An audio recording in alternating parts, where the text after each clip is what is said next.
Welcome to EpiSTEM podcast. This EpiSTEM podcast is brought to you from the National Centre of STEM Education at the School of Education in the University of Limerick.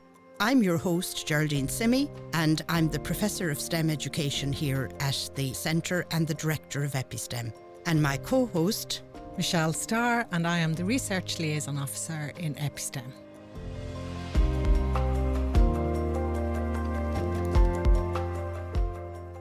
Welcome back, everyone, to the EpiSTEM podcast. Today we'll continue on talking, I suppose, about the Design a Sustainable Village in Ireland for 2050 project, our social outreach project here in Limerick from EpiSTEM and in partnership with the Hunt Museum and with the Limerick Education Support Centre. And we're thinking of, I suppose, the Sustainable Development Goals, and we're talking there about number 17, talking about partnership for the goals. So I suppose this is our outreach now this year to schools, and we're hoping a pilot project this year in transition year and will lead to great things into the future. Exactly. And it's, it's wonderful. It's a really exciting project, and we've had a great opportunity. We've met with the teachers last week before they went off for their midterm break, and we gave them a brief outline of the project and how, approaching it, and they found it wonderful. And we're meeting them again shortly. And then with this podcast, I find it very exciting to talk about. So maybe we might just talk about the arts in the we will. STEM. And I suppose the beauty of it as well is we have an engineering teachers and technology and science teachers in it, as well as transition year coordinators. And it's a trip down memory lane for me, because this year I think is 50 years since transition year was introduced.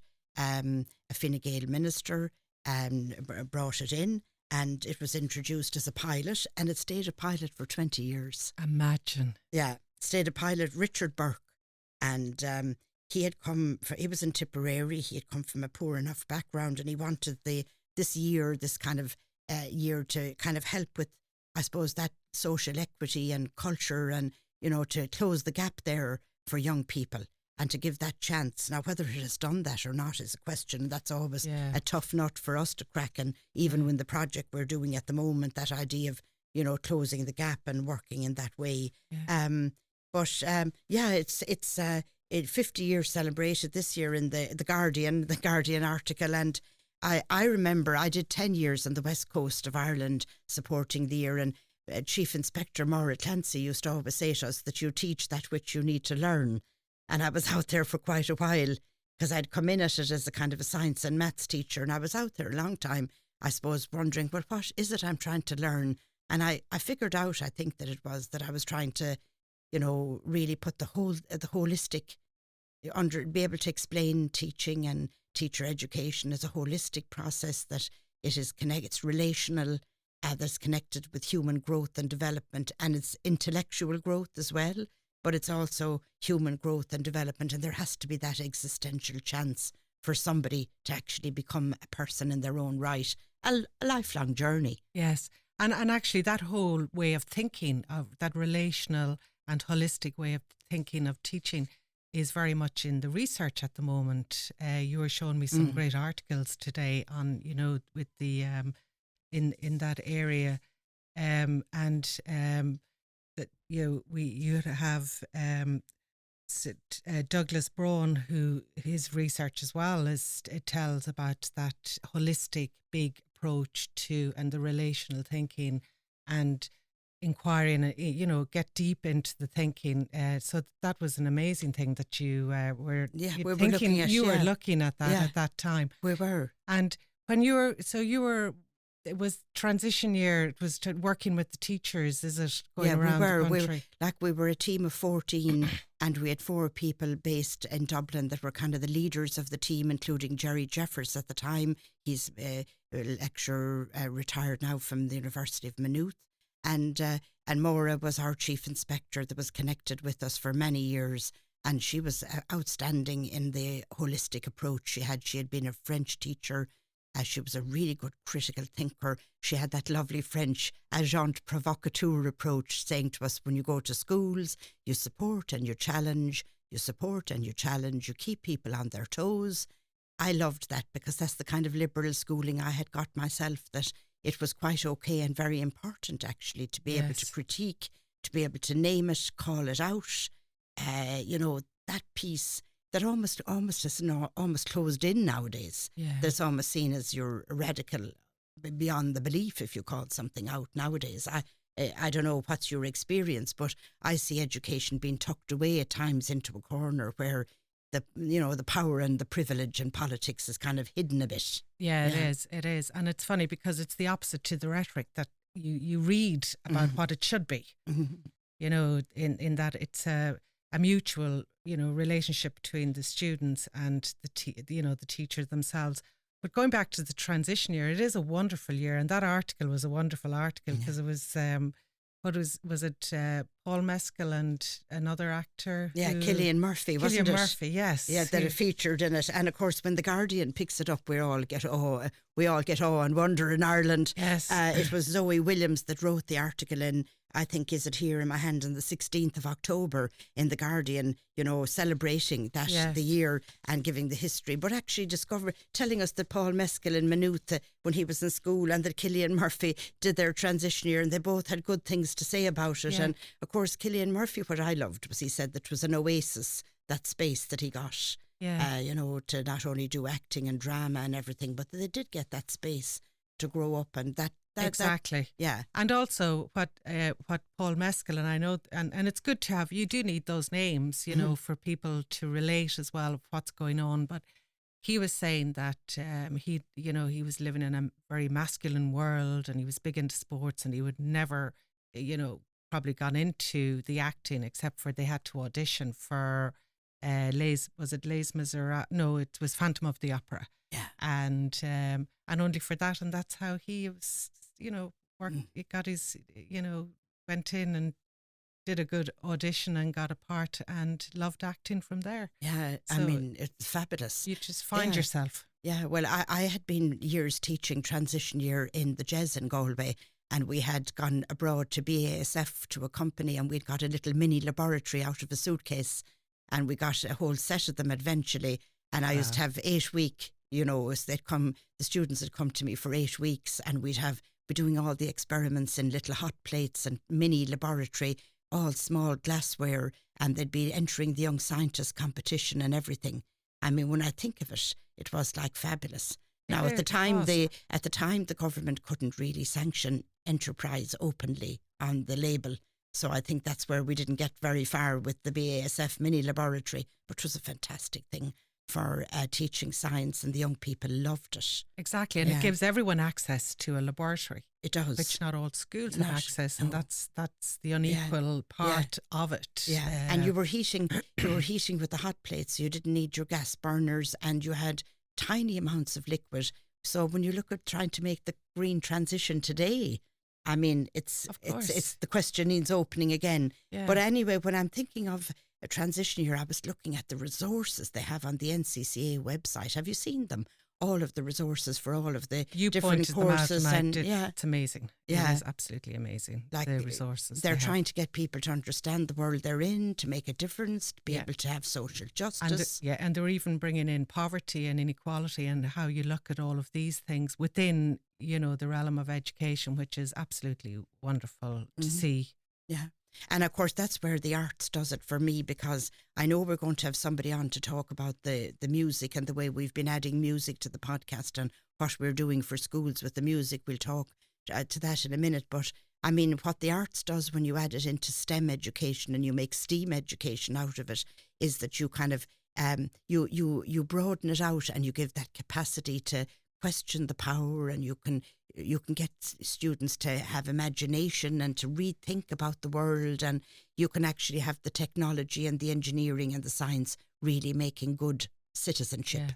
And also it's very inclusive, because not everyone has the language, even beyond even having maybe the English language and the proficiency in it, but even having the language for the sciences, or even having, and they might think they don't have the, the capacity or whatever.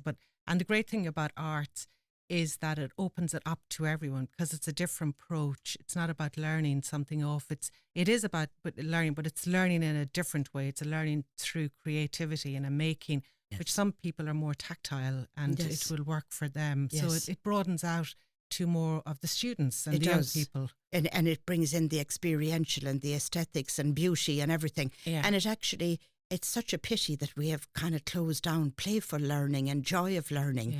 I'm very interested in that area because we do kind of think that all that's okay in early childhood and then it all is meant to all disappear. I was looking at a podcast the other night of what happened when the Notre Dame Cathedral burnt down, and then President Macron promised that within 5 years they'd have it rebuilt.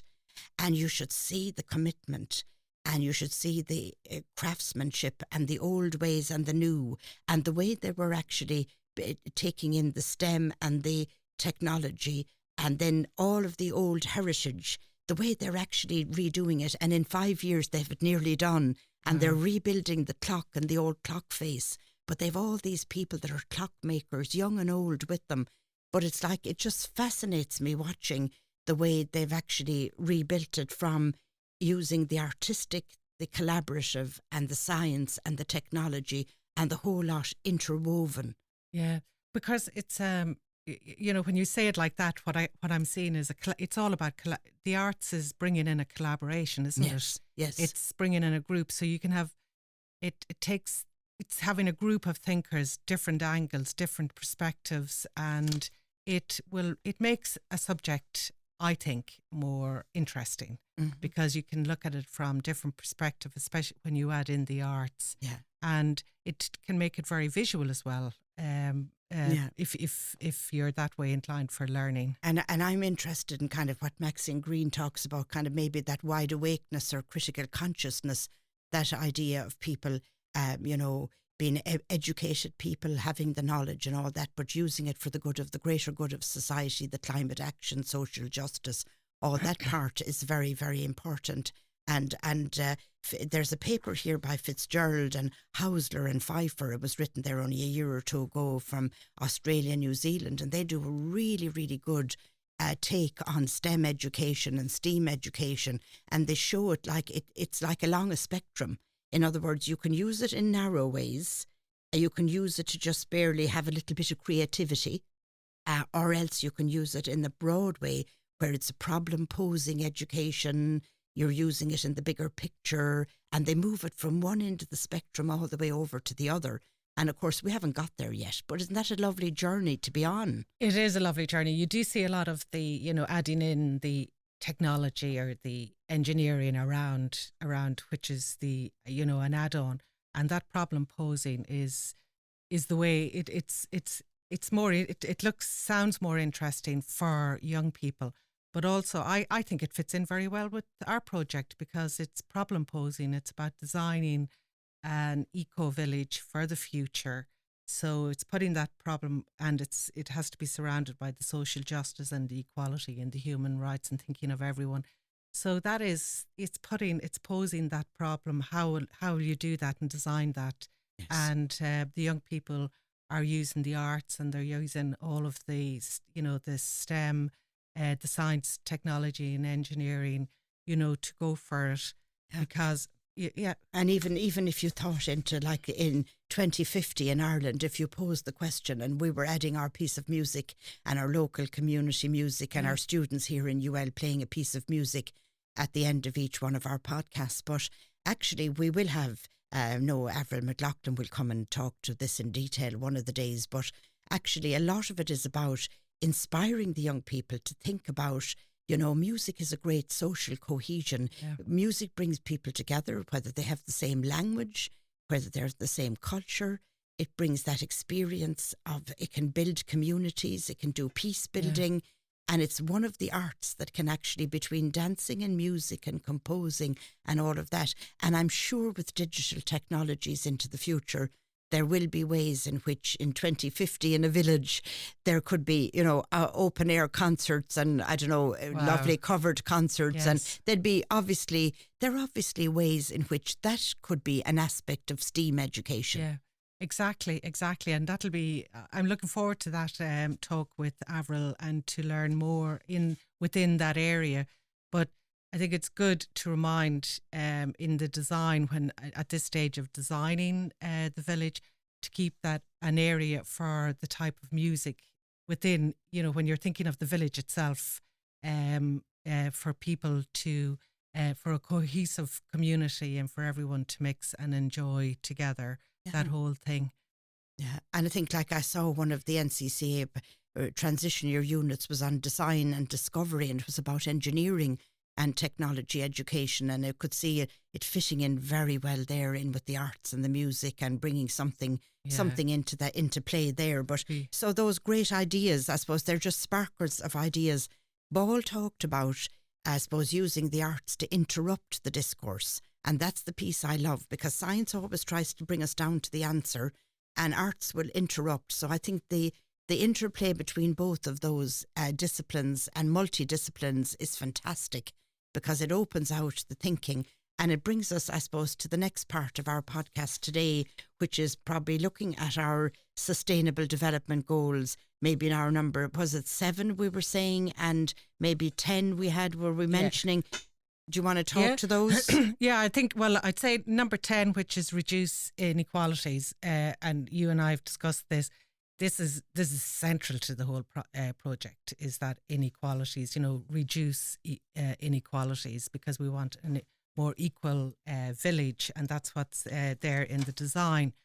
And then the sustainable development goal, which is number 7, which is affordable and clean energy. And I suppose I was thinking of about this and say, and then we were talking about the arts in STEM and how it all brings together. And I was thinking of an example, which would be greenhouse gas emissions, when you're, looking at trying to approach how to design the village and looking at greenhouse gas emissions. And there's and also it's not just about looking at it, but it's looking at it through the lens of sustainability. And that's an interesting one too. What's your understanding, Michelle, there of sustainability? And actually, that's a good question, because how do you do the lens? Like the sustainability, it's more than the environmental. It's more than the green. It is, of course, that, but it's also about human activity. And this is where the social justice and how we can how society and all its members and the economics of making a living meet for everyone to live in harmony today and into the future. So that's sustainability. So it's bringing everything in. It's bringing the socio-political issues. It's bringing the economic as well as the environmental, for all of us to live in harmony. And just taking that concept and trying, and that's where the arts would come in, because if you're adding arts in, and young people will have different ways of how they can add this in, because it's very wide. So the arts, even in colour, you can imagine yourself, you could pick different, if you're, for example, I'll give greenhouse gases. If we're looking at greenhouse gases, there's a wonderful website called the IEA, which is the International Energy Agency website. And you can go in there and you can, there's a little link called the Greenhouse Gas Explorer, and it's updated. It's been going for years and years, and I don't have the exact start year on it, but it's updated all the time. And you can just pick your country. So you could pick Ireland, and you'll get all the data for this year, for say August 2024. It's the last time it was updated on what is our output of CO2 emissions. And then you could also get it from any other country in the world.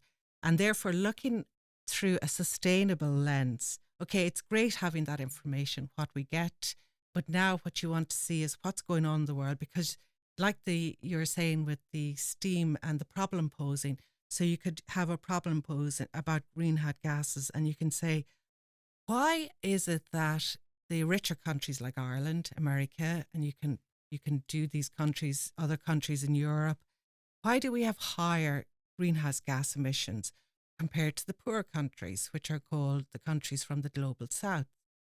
So now that's stretching out your issue on your greenhouse gases. Yeah, so it's definitely not the same for everyone. Yeah, and yet the poor countries bear the brunt of climate change. Yes. They're the ones. So, they're putting out, their emissions are much lower than the rest of the richer countries.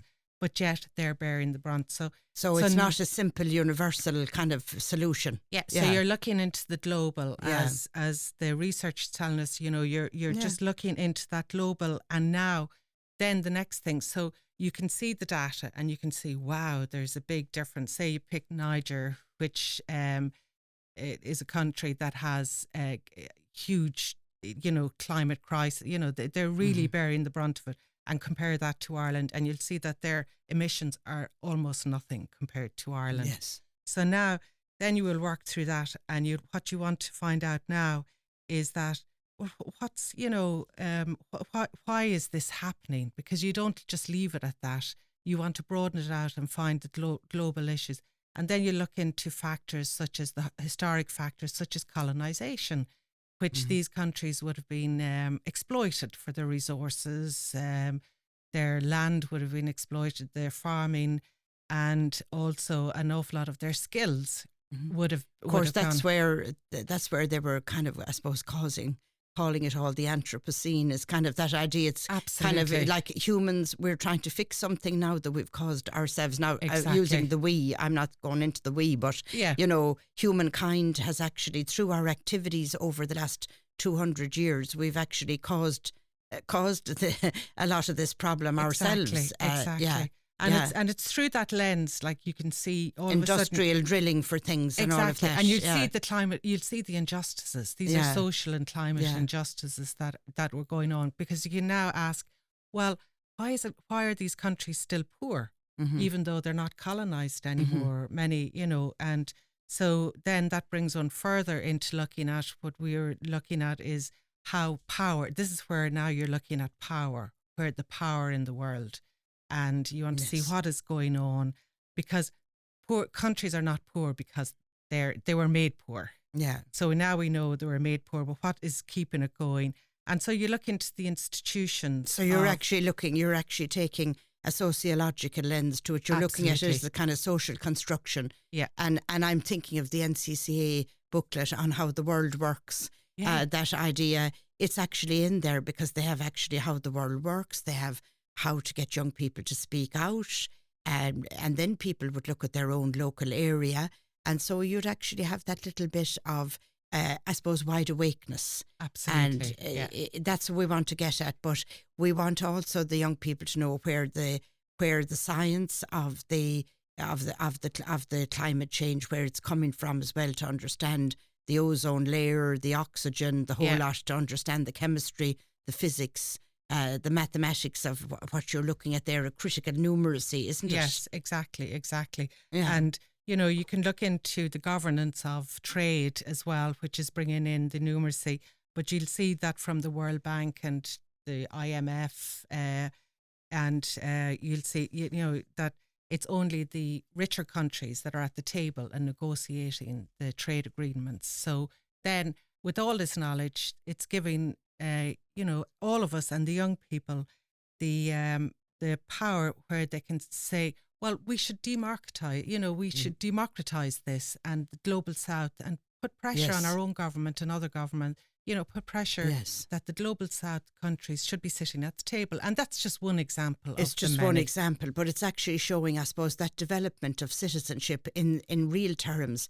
I mean, I don't know if you read, were you reading the Sunday Independent last week? I was reading about Owen Murphy talking about when he was Minister for Housing in Ireland, and I said, I can't wait to get my hands on the book. Oh, why? But he was talking about how, all the imaginative ideas that he had as a minister to actually help things, but how they were all kind of, if you like, stopped by people higher up and by fiscal conservatism and all kinds of things. And just about the system that we have actually got now, and that we need to re-look at what we have. So we have ambition. We need a huge ambition, obviously, to put a lot of infrastructure right and all that. But I'm really looking forward to reading his book and just say, like, how the political system has become like that. Because I do remember in my lifetime, people like Noel Brown and people like, there were certain people that could go into office and they really did things when they got in there. Well, I suppose. But I suppose, is that day gone? Is there ministers now that just might have the great ideas, but they can't enact them? Yeah, I suppose it's not just national. No. governance that we're following. It's also EU or as we're naming big organisations, which are good, and yet it's just being aware of what's going on. Yeah, it's understanding how the system works as exactly. such. But anyway, we've dedicated, I suppose, the website, the story today really to, I suppose, that civic engagement part, because really the fundamental part of the design an eco-village and a sustainable eco-village in Ireland, where we want the students to dream on and think about it, is that we actually want it to be underpinned by social justice and climate justice and sustainability. And that's important for us to have taken this time, Michelle, because it's so easy now to think of it as just I buy my own proper cup and I put in my own, I find my own way of doing my own green energy, and I do everything for me, and then I forget about us as a collective. And it's that lovely dance between individual and collective is what we want to, I suppose, inspire people to bring back into play. Exactly. And then how we can, how we're part of the big picture of the world as well. And we can then, knowing what, our emissions and all the rest, we can look at seeing, well, how are there ways of reducing energy? And that's what this project will allow this, the young people to do, is they'll storm the different ways in heating and transport and water, etc., etc. And they can break it down. And even materials we were talking about earlier, and it brings the science into it all as well. But they can break it all down and work out ways on seeing alternatives. Now they can see from the IEA, it's all interlinked. They can see, wow, these are the emissions that we're bringing out. So now we need to get them down. So how can we work with that? That's lovely, lovely, Michelle. And I think we'll wind off today. I have just an advert from EpiSTEM again to remind people and teachers and schools, if you want to be upskilled in mathematics, that our professional diploma in mathematics for teaching is open. It's fully funded by the Department of Education. It's a 2-year diploma, and it is about a number of modules in mathematics and a small number then in pedagogy on how to teach mathematics for understanding. It's been very successfully running for the last number of years, and we hope people sign up and become involved with the programme. It's wonderful to have this programme be running it through EpiSTEM and the School of Education here in UL. Before I wind off, I want to say, I suppose, happy anniversary to the Sisters of Mercy in Lisdoonvarna today, because in Mary Immaculate Secondary School, where I went to school myself in Lisdoonvarna, they're having a 75th anniversary this weekend of the nuns coming to Lisdoonvarna. So happy anniversary to them. I hope they have a wonderful weekend planned in North Clare, and the people will come out and support them, and they'll have a wonderful weekend. So we're going to finish off with a piece of music by Ciara Gainey. Ciara is from Dingle. She's a student here in the University of Limerick. She's a BA in Irish music she's doing. She's a second-year student. She's a piano player. She's going to play us out with a beautiful, beautiful piece of music called Gan Anam. It's a Gan Anam jig. And it's actually without a name, Gan Anam. I think that's my bit of Irish. So listen, enjoy the piece of music and have a lovely time until we see you again.